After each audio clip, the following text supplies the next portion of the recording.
Hey everybody, good afternoon. Um, so it's Sunday afternoon. It's raining here in New York. I'm hoping everybody's having a great weekend. I've been shooting the last three videos that I shot have been on JW teens and talked about trying to, figure out an exit strategy for them to leave the cult. And so I've enjoyed talking on that subject. And so I'm going to keep making a few more videos, and these, as I mentioned, they're going to be directed towards teens and young adults who are Jehovah's Witnesses. And and again, it's all with the idea that in time they may want to exit the cult, and so this is just helping them come up with strategies and things for them to leave.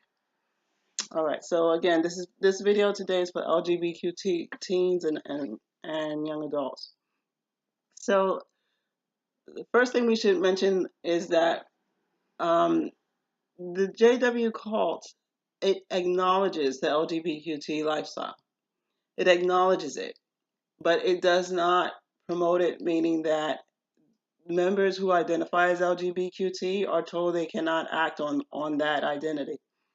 So, in other words, there won't be same-sex marriages. They won't be permitted to be in a same-sex relationship. Um, they're not nothing that nothing pertaining to that identity can be acted on. So basically, I guess they're just like nuns or priests or monks that they're not supposed to be in any kind of relationship.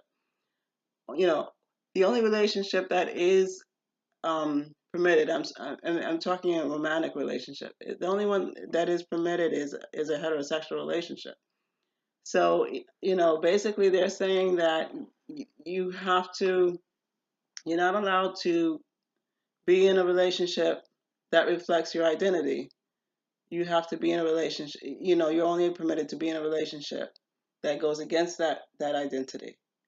So imagine if you're a male and you identify as homosexual and because of the cult's rules, you either have to remain single for the rest of your life or you have to marry a female and be married. So it's very, the LGBTQT community does not do well in that cult because it again it goes against the teachings of that cult. It does It's not, their lifestyle is not permitted. you know and again, it's acknowledged that people do identify as LGBTQT. The thing is that lifestyle is not promoted. So even within the cult, the people who do identify as LGBTQT, they have to keep that like hidden. It's not an open and kind of thing where it's not permitted. So they don't advertise any kind of relationship or romantic things that they feel or are involved with. It's always hidden. It's not permitted. So that being said, it's growing up in that cult is very difficult if you're LGBTQT. It's hard already just for anyone. Just for the average teen, just for the everyday teen, it's a hardship. So imagine, being LGBTQT. It just makes it even harder to be in that cult. So, for LGBTQ teens that are out there that are Jehovah's Witnesses, I sympathize with you. I know that it must be very difficult going to the meetings and being part of that cult. And so I just want you to know I do sympathize with you. Um, so here are some suggestions that I have. These are some suggestions that I have. Try to get a support system. So that means, and that includes even if it's non-JW people. And it and for and I suggest that for the most part they be non-JW people because they can be truly supportive of you.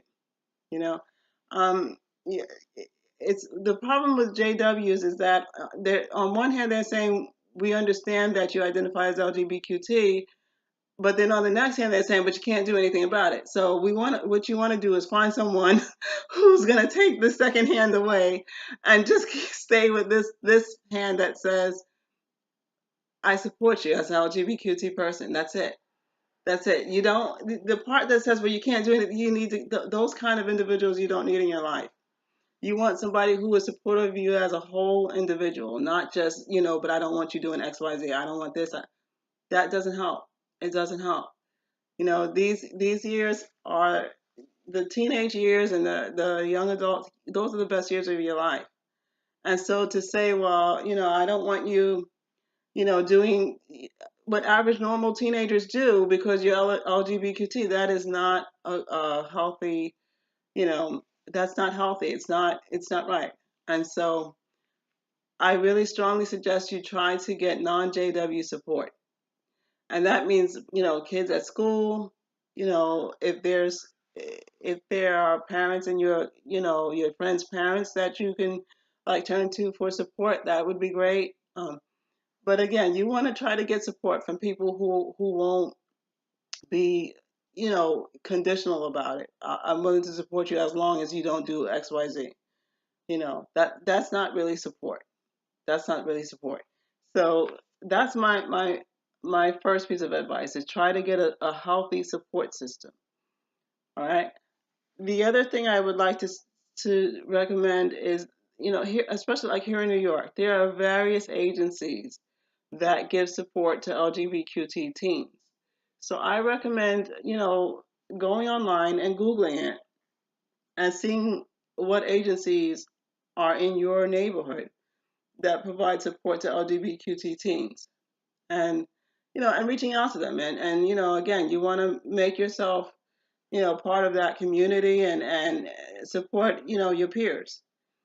So again, in other words, what I'm saying is try, if you can, don't suppress that part of your identity. You want to nourish it. You want to nurture it. You want to give it the proper care. You don't, so again, you don't want to just, hide it in the corner and, we don't want to talk about this and mum's the word. You want to go ahead and nurture that part of your identity. It's the same thing like with our heritage and our culture and where we're from. We take care of that part of our identity. So the same thing, we identify as LGBTQT. There's no reason, no difference. You wanna nurture that part of your identity, and you don't want to be pressured that you can't talk about it, and you can't act on it, and you can't do this, and you can't, that's not helpful. All right. The next thing I wanted to talk about is with your social media. You know, eh, any normal teens just go on social media. They post what they want to post. They say, share whatever the parts of their lives that they want to share, and it's just a normal exchange for them. It's a normal interaction for them.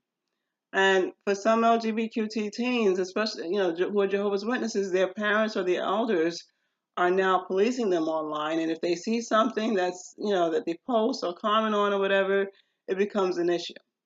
So my advice to teens, especially LGBTQT, is to get a fake account, whether it's Facebook or wherever you're at. Use a fake name. Use a fake name, and in this way, and also block every single Jehovah's Witness you know. That includes your parents, your friends, your every single JW that you know. Block them. And then this way you can be on social media and you can enjoy the experience and exchange, information and ideas with others. You still want to exercise, caution and careful when interacting with strangers. But at least you don't have to have, your JW parents or an elder or anybody, oh, I saw what you wrote, oh, I saw this, I saw that, I saw the other. In other words, you want the freedom and the space to voice your ideas and concerns and what have you, in a space where you won't be attacked by your parents, you know, or by the elders or someone else who saw, oh, I saw what you posted. You don't need all of that. So definitely, please make a fake account, fake name, and just feel free to post whatever you want to post, and then at least you can enjoy your social media experience. without having all of these people, weighing in. Oh, I saw this, I saw that. And again, there's an LGBTQT XJW group. It's on Facebook. And again, you can reach out to them and join that group.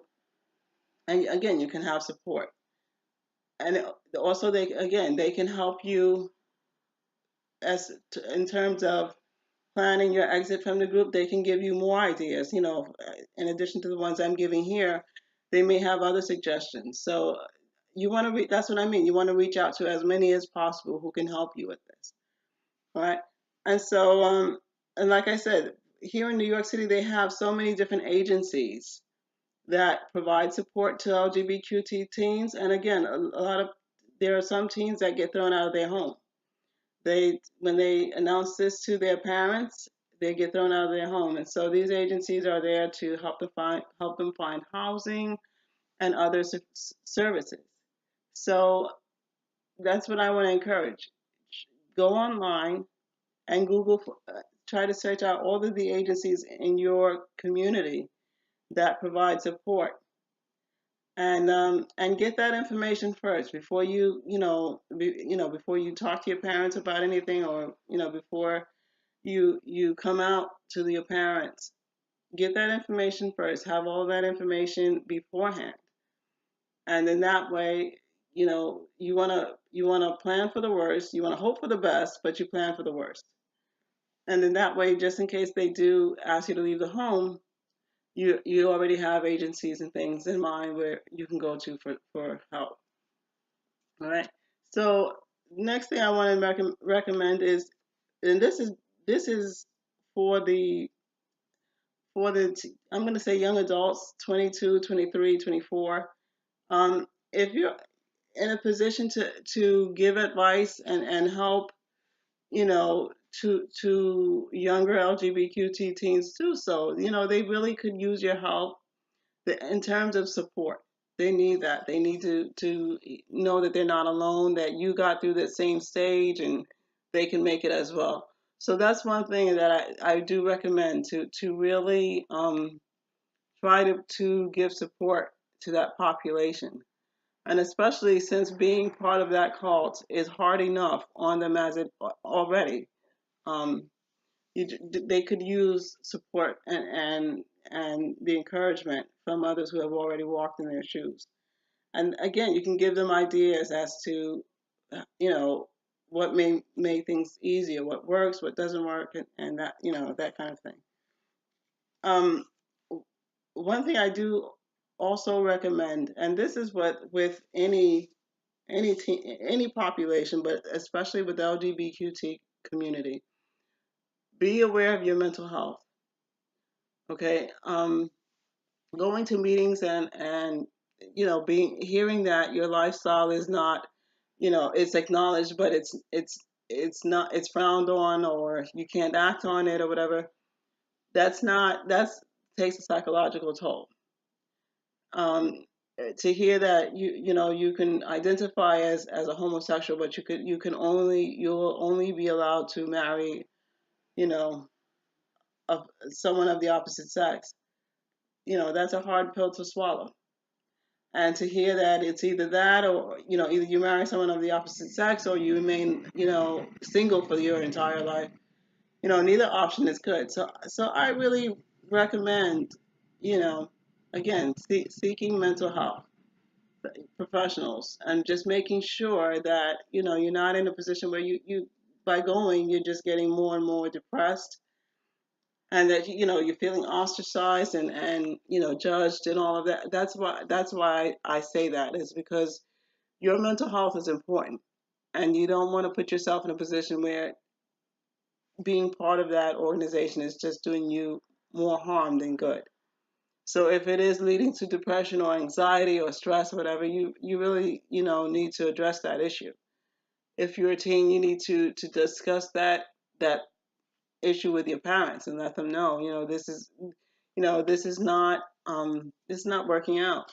And you can explain to your parents, the parents chose that cult. They chose it. They made a conscientious choice. I mean, some parents were raised in it, or were born into the cult, But some parents just literally, chose to join that cult. But you weren't given a choice. You weren't given a choice. You did. You not only were you not given a choice about the cult, but you weren't given a choice about your sexual identity. And so, again, both issues, if they can't coexist, you need to figure out how can you, how can you, reach what can you do? Because it's not, again, you don't want to put yourself in a situation where you're going to meeting after meeting after meeting, and the conventions and the district conventions, as well as the circuit assemblies, and all you're doing is being, your identity is being, frowned on, because it's not according to them, the Bible speaks out against it. So again, you want to do what's in your best interest, and what will keep you sane. And again, each parent is different, and so some parents are more understanding, others are very strict and, unyielding. So depending on how your parents are, you have to act accordingly and make wise decisions based on that. But again, one of the biggest helps is just having a support system of people and agencies that you can turn to for support. And so that's my video for today. Again, just it's important that if you feel overwhelmed, or you're having problems, you need to reach out to others for advice and seek ways that to ease the situation. And again, if it's a mental health professional, if it's others in the LGBTQT community, whoever it is, you need to reach out to them. And again, remember your social circle. Try to make as many non-JW friends as possible, because that's who you when it's time for you to leave the cult, that's who you are going to be relying on the most. So that's my biggest piece of advice for any teen, whether LGBTQT or not. You really need to be expanding your social circle, and forming friendships and bonds with others, because that's who you're gonna. That's who, when after you leave a cult, that's who you're going to be relying upon. You won't be able to rely on whoever, whichever family members you have that remain in the cult. You don't know from one minute to the next. If some may start shunning you, others may, they may not initially start shunning you, but then eventually they do.